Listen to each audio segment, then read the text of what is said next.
ఇవాళ మా ఇంట్లో coconut rice. Actually coconut rice అంటే వెయిట్ పెరిగిపోతాం, ఫ్యాట్ అయిపోతాం అని భయపడుతుంటారు. బట్ యాక్చువల్లీ సైన్స్ ఏంటో తెలుసా? కోకోనట్ రైస్ అంటే కోకోనట్ లో ఉన్న మీడియం చైన్ ట్రైగ్లిసరైడ్స్ అంటే ఎంసిటీస్ మన బాడీకి రెగ్యులర్ ఫ్యాట్ లాగా స్టోర్ చెయ్యదు.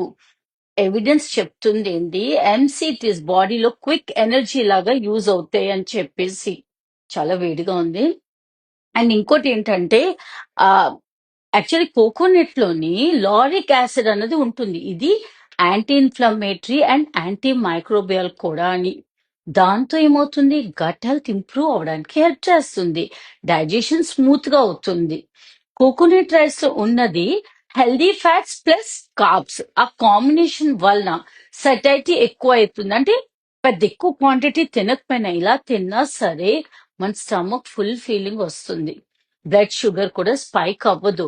బట్ వెరీ ఇంపార్టెంట్ థింగ్ ఏంటంటే quantity and preparation style decide చేస్తుంది whether it's healthy or unhealthy అని. హెల్దీ వేలో ఎలా అంటే వైట్ రైస్ బదులు బ్రౌన్ రైస్ యూజ్ చేయండి అండ్ పోర్షన్ కంట్రోల్ మెయింటైన్ చేయండి. ఆయిల్ బదులు ఘీ యూజ్ చేయండి. సో సైడ్ లోని అండ్ దాంతో పాటు సైడ్ మనం ఏంటి పెట్టుకోవాలి, ప్రోటీన్ సోర్స్ ఫుడ్. ఎలా అంటే కొంత పప్పు గాని, ఎగ్ కర్రీ, కర్డ్ లేదా చనా చోలే కర్రీ, పన్నీర్, చికెన్, ఏదో ఒక ప్రోటీన్ అన్నది యాడ్ చేయండి.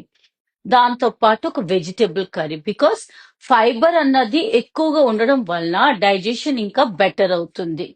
అండ్ మెయిన్ ఏంటి, ఇది పిల్లలకి బ్రెయిన్ డెవలప్మెంట్ కి కోకోనట్ లో ఉన్న హెల్దీ ఫ్యాట్స్ బాగా హెల్ప్ చేస్తుంది.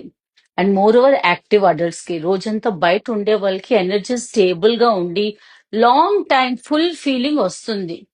ఇంకోటి ఏంటి, గట్ ఇష్యూ ఉన్న వాళ్ళకి కూడా ఇన్ఫ్లమేషన్ తగ్గి డైజెషన్ ఇంప్రూవ్ అవుతుంది. So and very important thing ఏంటంటే ఎవరైతే తినకూడదో చెప్తాను. సివియర్ ఫ్యాటీ లివర్ స్టేజ్ 3లో ఉన్న వాళ్ళు అవాయిడ్ చేయండి. హై కొలెస్ట్రాల్ ఉన్న వాళ్ళు లిమిట్ లో తినండి. సరిపోతుంది. Enjoy your meal. నమస్తే.